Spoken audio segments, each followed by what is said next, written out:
days because I didn't realize the message that Alan had given me until just a couple of days ago. Rene is Alan's brother, and when he was in Canada, he was his driver.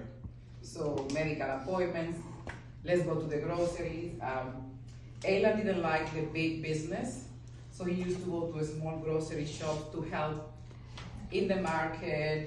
There is a guy who sells Jamaican patties, and he supported his business fully. He's not here today. He called this morning and said, I know I can't make it because we had an engagement from before.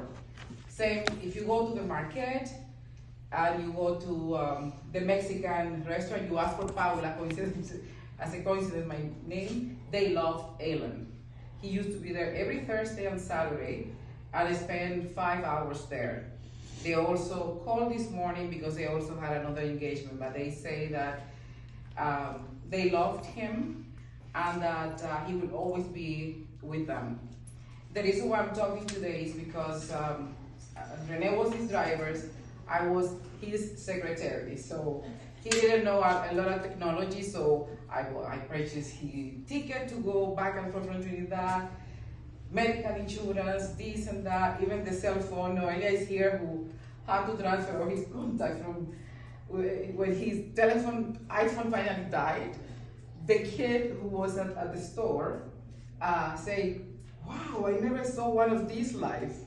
And he died so bad that she needed to help him, and we says to put all the information into the new iPhone 12 or something like that, and he didn't understand, and he was so upset because his old phone died. He was scared of having to deal with technology. So the day, 2 days before he left to go back to Trinidad, he asked Rene and I to drive him to the airport. And we said yes, and then he said the reason is because right now, you don't go to a counter anymore. They ask you to go sit in this machine, and I don't understand these machines. So Rene said goodbye to him outside and waited for me to come out to go home. I was inside, everything went nice and smooth until there was a little hiccup. And then he got all nervous. I said, it's okay, it's gonna be okay.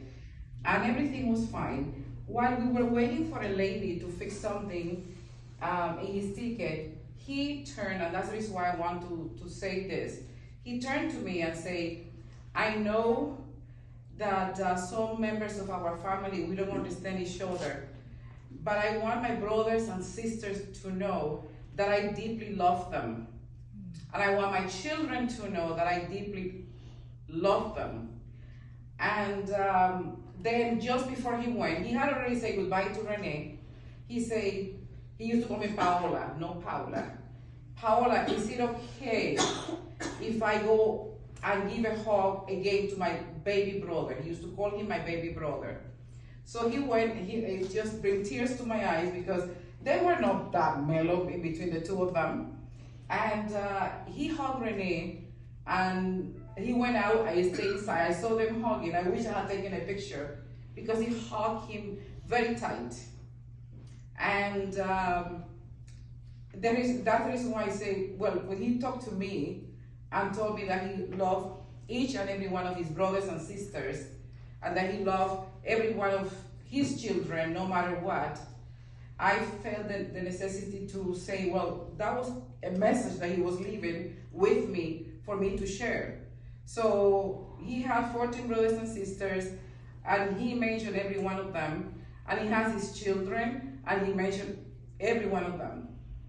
And for the people around him, we are all adults, and times change, and we all change as we grow older, and we like to do our own thing and go our own ways. He recognized that he had issues, but he also recognized that he loved the people that were around him. So to me, it's all about love. It's all about love. Look what happened to him. He sent me a message to purchase a ticket for him to come back to Canada, and he was never able to make it. So we are in this place called Earth, and sometimes we get angry, and sometimes we we are not satisfied with whoever is around us, but you know what? If you love that person, try to mend it. Try to mend it, because life is like a whisper. He was there as whoever watched the live stream of his mass in Trinidad, and as the priest said, he was there, he was coming to us to pray, and right now he's with an even bigger divine being. He made it, he actually made it. So it's a life that we knew. He made us laugh a lot. He made us get angry at him a lot, but he was another human being in this earth trying to do their best. Sometimes our best is not the best for everybody, but we deserve love. And to all of you here, if you have a brother, sister, son, whoever, just go. I have two sisters, we don't agree on everything, but we try to say goodbye with a hug or a kiss when we are together. So to Alan, for his eternal rest, and to everybody who is here, thank you for being here. And remember, love never dies. My mom was gone in 1995, and I still love her even more now. So love never dies, and try to make your life about love. That's all that matters. Thank you. Thank you.